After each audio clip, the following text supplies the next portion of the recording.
Hello everyone, मी प्रियंका सकपाळ तुमचं सर्वांचं आपल्या चॅनलमध्ये खूप खूप स्वागत करते आहे.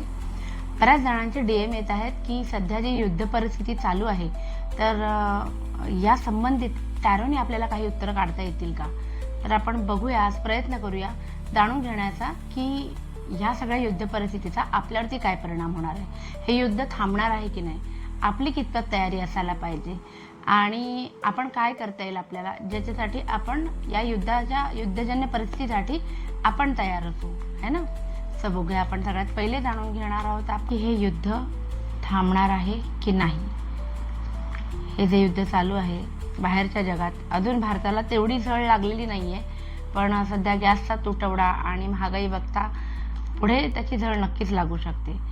सो येस की नो याच्यामध्ये आपल्याला जेव्हा उत्तर काढायचं होतं तर येसमध्ये फक्त 9 पॉईंट आलेत, पण याच्यामध्ये 8 आणि 4 तर 12 पॉईंट आलेले आहेत की नाही, हे युद्ध आता थांबणार नाही. जसं द इम्पेरियल सांगतं आपल्याला की we need to be ready to fight any situation, अशी सध्या परिस्थिती आहे. आपल्याला बरीचशी तयारी मनाची करायला हवं. आपल्या घरातल्यांना व्यवस्थित सेफ, सिक्युअर आणि 2 टाईमचं व्यवस्थित जेवण मिळेल इतका साठा आपल्याला करून ठेवायला हवा. आपल्याला रेडी राहायला हवं येणाऱ्या सिच्युएशनसाठी. ही सिच्युएशन जर गव्हर्नमेंटनी डिप्लोमॅटिकली हँडल केली, वेगवेगळ्या देशाच्या गव्हर्नमेंट्सनी, तर ही स्थिती आटोक्यात आली असती, पण ते करत नाही आहेत. त्याचा परिणाम काय होतोय हे सगळं आपल्याला भोगावं लागतंय. सो हे युद्ध एवढ्यात थांबणार नाही, एवढं मात्र नक्की. आता आपण बघूया आपला नेक्स्ट क्वेश्चन जो मला आला होता त्याच्याकडे आपण वळूया. हे जे काही युद्ध चालू आहे याचा परिणाम भारतावरती होणार आहे का, आपल्याला भारतीय म्हणून याला सामोरं जावं लागणार आहे का, हा प्रश्न सुद्धा आपल्याला भेडसावतोय. सो आपण बघूया येस नो मध्ये काय येते की भारताला किती आपल्याला सहन करावं लागणार आहे या सिच्युएशनला. सो सहन तर करावं लागेल, पण फार मोठा फरक पडणार नाही. येस नो मध्ये नो आलेला आहे. सो भारताला फटका बसेल, पण डायरेक्ट नाही. म्हणजे जसं आता सध्या आक्रमण इतर देशांचं एकमेकांवर होतं आहे, युद्धजन्य परिस्थिती तिथे चालू आहे, तशी भारतावर येणार नाही, पण त्याचे इनडायरेक्ट इम्पॅक्ट जे आहेत ते मात्र आपल्याला भोगावे लागणार आहेत. डायरेक्ट नाही, पण इनडायरेक्ट इम्पॅक्ट मात्र आपल्याला भोगावे लागणार आहेत. जसं सुरुवात झालीच आहे गॅसपासनं, सगळेजण अनुभवत आहेत, है ना. बघूया आपण आता आपला नेक्स्ट क्वेश्चन.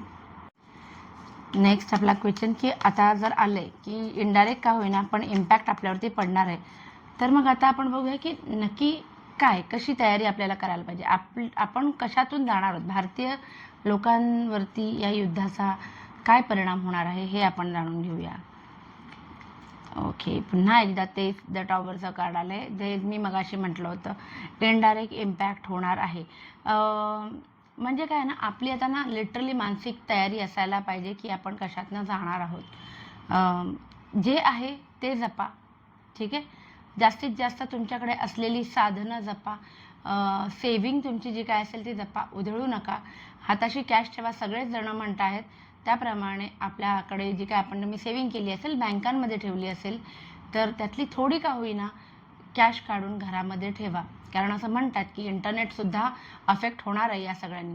तर उद्या जर नेटच नसेल तर तुम्ही बाजारात गेल्यानंतर विकत घेताना आपल्याला जी सवय झाली आहे, उठसूट गुगल पे, फोनपे करायचं, UPI पेमेंट करायचं, तर हाताशी कॅश ठेवा. जरी तुमचा विश्वास नसला की याचा असा काही इम्पॅक्ट होईल, जर आलं आहे ना इनडायरेक्ट इम्पॅक्ट होईल, तर टॅरोच्या म्हणण्यानुसार चालणारी मी तरी आहे. सो आपल्याला थोडीशी कॅश आपल्यासोबत ठेवायची आहे. आणि हे कार्ड आपल्याला सांगते की या सगळ्या सिच्युएशनमध्ये उदासीन वृत्ती होऊ देऊ नका.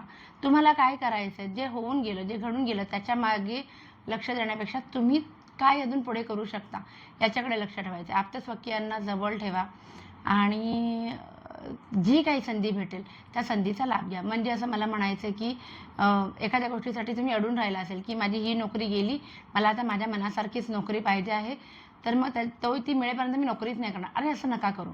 आत्ता हाताशी जे आहेत ते क्षण जगून घ्या. तुम्हाला ज्या संधी मिळत आहेत त्या घ्या, पैसे कमवा, सेविंग करा, कारण ती लागणार आहे. आता युद्धजन्य परिस्थितीबद्दल बोलतोय म्हणून मी फक्त त्याच रिलेटेड मी बोलेन.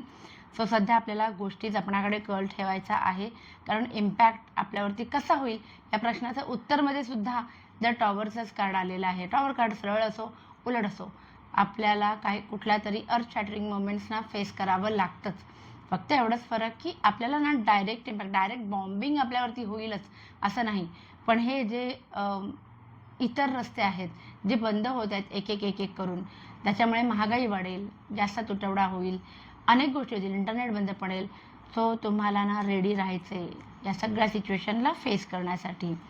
सो आपल्यालासुद्धा ह्या युद्धाची झळ कुठे ना कुठे बसणार आहे आणि आपल्याला आपल्या फॅमिलीसाठी का होईना बऱ्याच गोष्टी आता प्रयोजन करायला सुरुवात केली पाहिजे असं दिसतंय.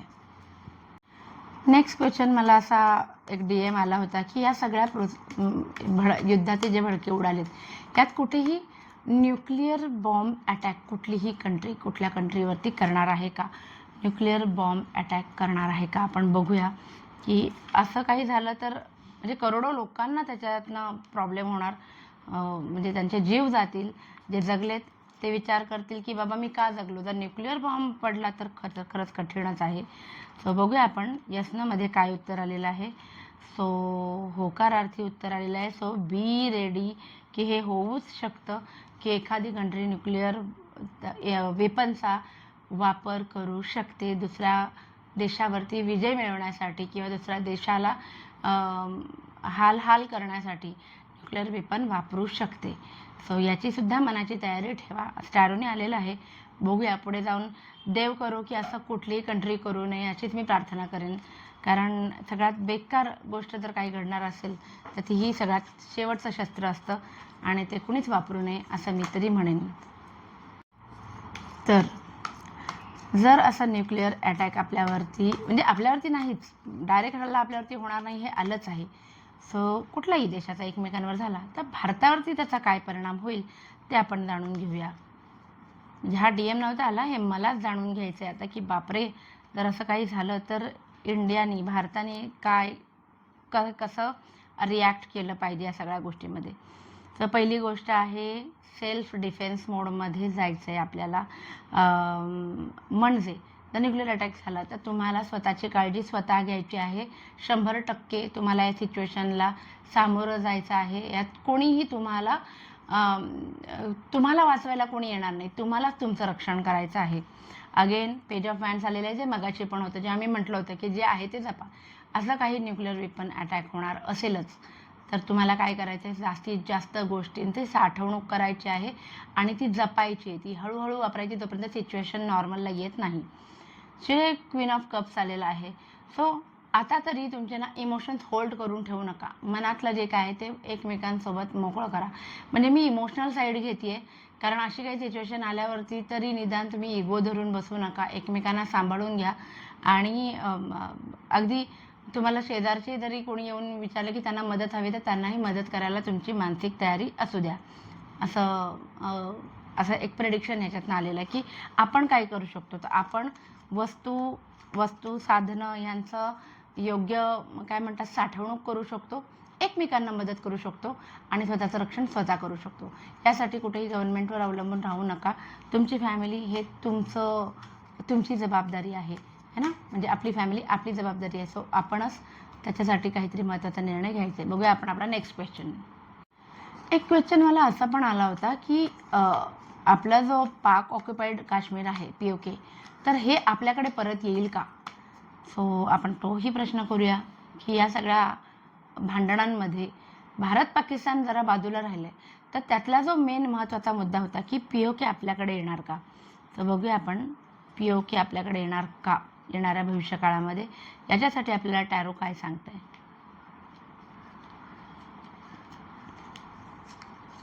पाक ऑक्युपाईड काश्मीर आपल्याकडे येणार का. आपण नेहमी येस आणि नोमध्ये उत्तरं जेव्हा काढतो तेव्हा इकडे जे असतं ते येस असतं, इकडे जे असतं ते नो. सो मेजर अर्कानाचा कार्ड इथे आलेला आहे. द मून जास्तीत जास्त 18 पॉईंट आलेले आहेत. सो हो नक्कीच POK आपल्याकडे येईल आणि ते एकदा आलं की आपण त्याला जीवापाड जपणार, परत त्यांच्या हातात जाऊ देणार नाही. आणि ही POKची जी आपली फॅमिली आहे ना यांना आपण आपल्या फॅमिलीसारखं आपलीच फॅमिली आहे, फक्त त्याचा एक तुकडा पडला होता आणि तो थोडा दुरावला होता. तर आता मात्र ती आपल्याकडे आली की आपण त्यांना जीवापाड जपणार आहोत, आपल्या फॅमिलीसारखं. ते तर आता सुरूच झाले आहे. POKमधले ऑलरेडी जे मुस्लिम्स आहेत ते स्वतःला भारतीय समजतात. त्यांना भारतीयांकडून इतके छान वागणूक मिळते की त्यांना आता स्वतःलाच पाकचा हिस्सा न होता आपला हिस्सा व्हायचा आहे. आणि ते एका छान फॅमिलीसारखं आपलं पुन्हा एकदा एक चित्र पूर्ण होणार आहे भारत मातेचं, असं दिसतंय. खूप छान. जय हिंद, जय भारत. अजून काही प्रश्न असतील तर मला DM करा, आपण त्याच्यावरती नक्कीच पॉडकास्ट काढू. Okay, bye bye.